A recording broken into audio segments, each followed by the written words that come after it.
De nombreuses activités sont organisées au Vietnam en l'honneur de la Journée internationale de la francophonie 20 mars. Tel est le thème principal du Courrier du Vietnam numéro 13. Le point d'orgue de cette célébration sera le Festival de la gastronomie française et de la francophonie 2025, mettant en valeur la richesse de la culture francophone à travers la gastronomie, le sport et l'éducation. Le festival Balade en France, le plus grand événement de la gastronomie française, a rencontré un grand succès lors de ses 4 précédentes éditions organisées à Hanoï en 2018, 2020, 2023 et 2024. L'an dernier, il a attiré près de 400 000 visiteurs autour de la gastronomie française, des spectacles et des Jeux olympiques et paralympiques de Paris. Quant à la course de la francophonie, combiné avec un salon de l'orientation francophone, il a réuni 1800 participants et plus de 2000 visiteurs.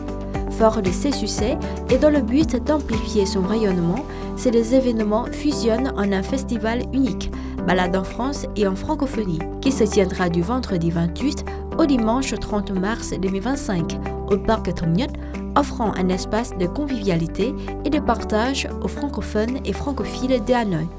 À cette occasion, le Courrier du Vietnam a réalisé une interview exclusive d'Olivier Prochet, ambassadeur de France au Vietnam, sur cet événement. Il a souligné que l'objectif de cette 5e édition est d'étendre le Festival de la gastronomie française à la célébration des valeurs culturelles, artistiques et culinaires des pays de la communauté francophone.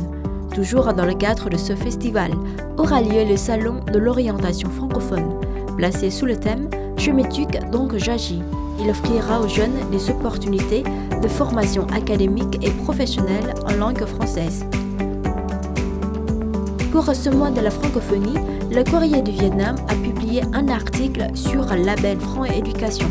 L'année 2024 a marqué une étape décisive dans le développement du label Franc Éducation au Vietnam. Avec 21 établissements labellisés, le pays a renforcé sa place de pôle d'excellence francophone en Asie. Particulièrement, Edgar Derick, représentant de l'Organisation internationale de la francophonie OIF pour l'Asie et le Pacifique, a félicité le fait qu'en 55 ans d'existence, l'OIF n'a cessé d'évoluer, de se transformer et de se moderniser. Sous l'impulsion de sa secrétaire générale, son Excellence Madame Louise Mushikiwabo, l'OIF est devenue plus pertinente et apporte une réelle plus-value à ses États et gouvernements membres, en agissant à la fois au niveau politique et diplomatique, ainsi qu'au niveau des populations. D'autres activités sont organisées dans l'ensemble du pays. Toutes les informations sont disponibles dans le Courrier du Vietnam numéro 13 et sur le site web lecourrier.vn.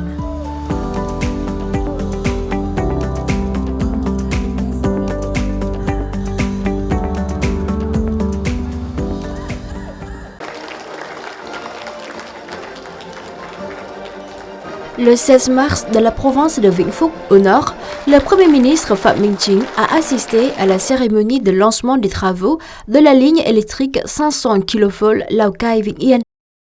Il s'agit d'un projet national clé approuvé par le Premier ministre pour son investissement. Cette ligne électrique s'étend sur 229,5 km, traverse 4 provinces septentrionales, Lào Cai, Yên Bái, Phú Thọ et Vĩnh Phúc, et comprend 468 pylônes.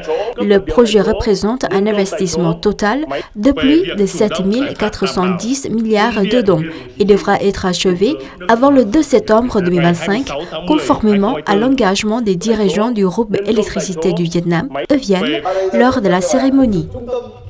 À cette occasion, le Premier ministre Phạm Minh Chính a salué les efforts d'EVN, des ministères, des autorités locales et des habitants des provinces concernées pour surmonter les difficultés et accélérer le lancement du projet. Soulignant l'importance de l'énergie pour la croissance économique, il a insisté sur la simplification des procédures administratives et le renforcement de la décentralisation. Il a appelé à la mobilisation de l'ensemble du système politique, y compris les autorités locales, les entreprises et les habitants, afin d'assurer le succès du projet. Il a demandé à EVN d'accélérer la construction de la ligne électrique 500 kV Lào Cai-Vĩnh Yên, à l'image de la ligne de transmission 500 kV Sierra-Q3 reliant Quảng Trạch, province de Quảng Bình, au centre, à Phun Nối, province de Hưng Yên, au nord, en fixant un délai ambitieux de 6 mois pour achever les travaux d'ici au 31 août 2025. Le Premier ministre a demandé aux autorités des 4 provinces concernées d'accélérer la libération des terrains dès ce mois-ci et de garantir de bonnes conditions de relogement aux familles affectées. Il a également exigé des entreprises de construction qu'elles respectent scrupuleusement leurs engagements en termes de qualité et de délai. En outre, le ministère de l'Agriculture et de l'Environnement doivent soutenir et guider les propriétaires forestiers ainsi que les unités concernées dans la récupération des arbres situés dans les zones et sur les itinéraires de construction afin de faciliter la remise rapide des terrains pour les travaux du projet.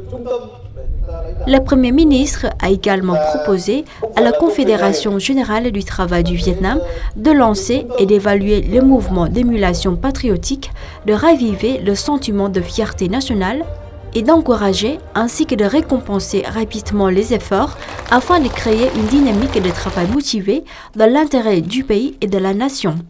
Enfin, il a exhorté les médias à mener une campagne d'information efficace afin de sensibiliser le public à l'importance du projet et de favoriser un large consensus pour sa mise en œuvre.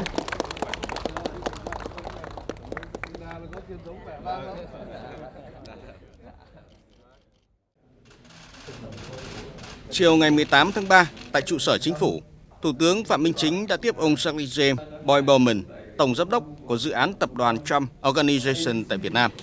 Đây là dự án khu phức hợp đô thị, du lịch sinh thái, thể thao và sân golf cao cấp tại tỉnh Hưng Yên, cung cấp dịch vụ theo tiêu chuẩn cấp cao nhất của Trump Organization, có tổng mức đầu tư dự kiến khoảng 1,5 tỷ đô la Mỹ do nhà đầu tư đề xuất là liên danh Công ty Cổ phần Tập đoàn Đầu tư và Phát triển Hưng Yên và IDG Capital. Thủ tướng Phạm Minh Chính đánh giá cao phía doanh nghiệp quan tâm đầu tư dự án tại tỉnh Hưng Yên, cho biết các cơ quan phía Việt Nam sẽ xem xét toàn diện để thúc đẩy dự án sớm nhất, phù hợp với các quy định pháp luật liên quan, bảo đảm lợi ích cho các bên liên quan. Thủ tướng cho biết, Việt Nam cũng đang đẩy mạnh cải cách thủ tục hành chính, đưa ra quyết định nhanh hơn với tinh thần coi trọng thời gian, đề cao trí tuệ và sự quyết đoán, mang lại sản phẩm, kết quả, lợi ích cụ thể, lượng hóa được. Thủ tướng đề nghị tập đoàn Trump Organization tiếp tục mở rộng hoạt động đầu tư, kinh doanh sang các lĩnh vực, các địa phương tiềm năng khác, đồng thời tăng cường hợp tác với các doanh nghiệp Việt Nam. Ông Charles James Boy Bowman cảm ơn sự hỗ trợ, hợp tác chặt chẽ của các bộ ngành và tỉnh Hưng Yên, cho biết dự án đang hợp tác chặt chẽ với các cơ quan với mong muốn đẩy nhanh dự án càng sớm càng tốt. Hy vọng dự án hoàn thành trong 2 năm tới, vào khoảng tháng 3 năm 2027 để phục vụ dịp APEC 2027, trở thành sân golf hàng đầu Việt Nam và là địa điểm golf danh tiếng toàn cầu. Đại diện tập đoàn Trump cũng cho biết doanh nghiệp đang nghiên cứu đầu tư trong các dự án lĩnh vực khác tại Việt Nam, thúc đẩy các chuyến thăm của ban lãnh đạo tập đoàn Trump tới Việt Nam và góp phần thúc đẩy quan hệ hai nước, xây dựng hình ảnh chất lượng cao của Việt Nam với thế giới và chính quyền Hoa Kỳ.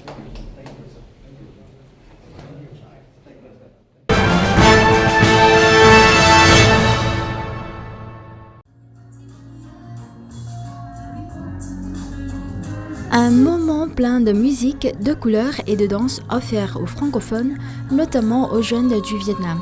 Voilà quelques mots pour décrire l'ambiance de l'événement Couleurs culturelles 2025, organisé par le département de français de l'Université des langues et d'études internationales ULIS, relevant de l'Université nationale de Hanoï. Il s'agit d'un événement festif annuel de cet établissement pour célébrer la Journée internationale de la francophonie le 20 mars.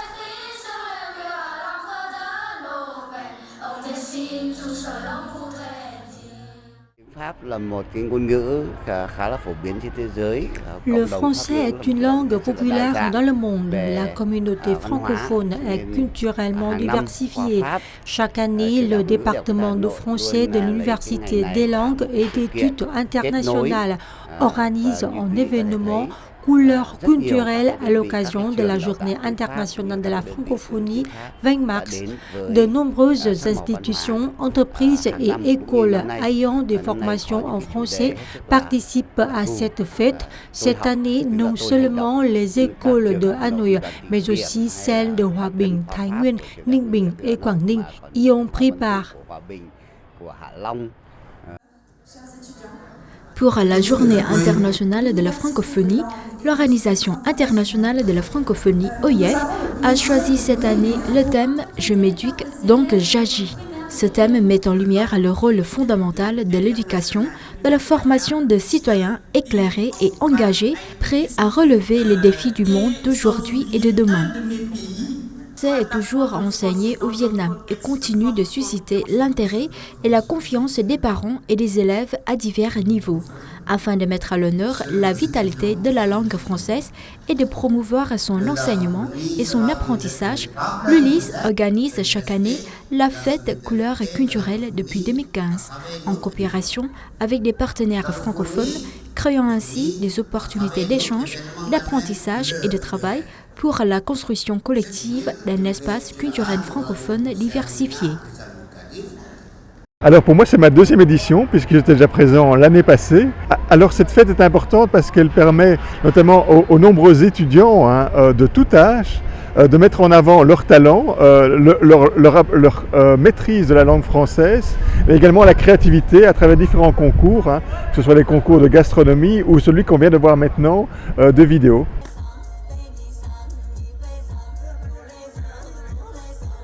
L'espace de musique et de jeu a charmé les participants avec des chansons francophones et des danses traditionnelles et modernes interprétées par des élèves et étudiants de différents établissements célébrant la richesse de la jeune francophone.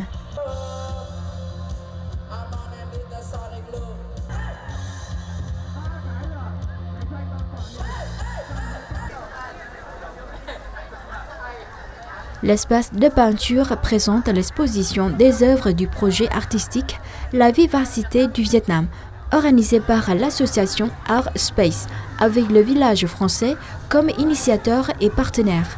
Dans cet espace, les invités peuvent librement créer et exprimer leur point de vue sur le Vietnam à travers la peinture, présentant ainsi un Vietnam riche en identité et en diversité à la communauté francophone internationale.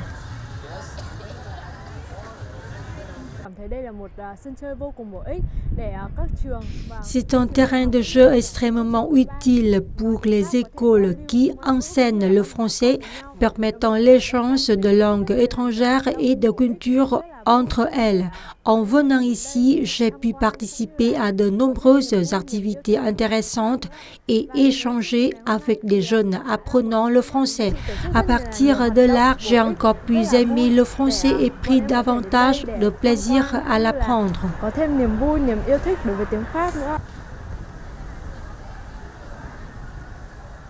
Le point d'orgue de la fête couleur culturelle 2025 a été le concours cuisine francophone dans l'espace gastronomie.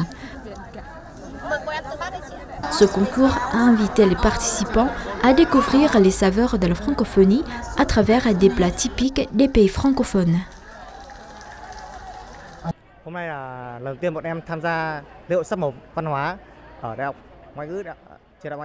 C'est la première fois que je participe au concours cuisine francophone lors de la fête couleur culturelle. Mon université prépare le bœuf au vin en plat traditionnel français et du flan en dessert populaire en France. Cette activité nous a permis de vivre une expérience agréable.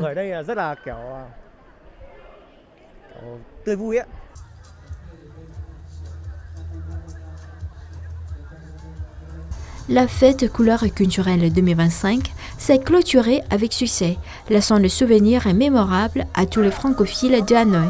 Elle a célébré non seulement les efforts des auteurs francophones au Vietnam, avec une participation enthousiaste des élèves, des étudiants et des enseignants francophones, mais elle a aussi témoigné de la vitalité et du dynamisme de la communauté francophone ici au Vietnam.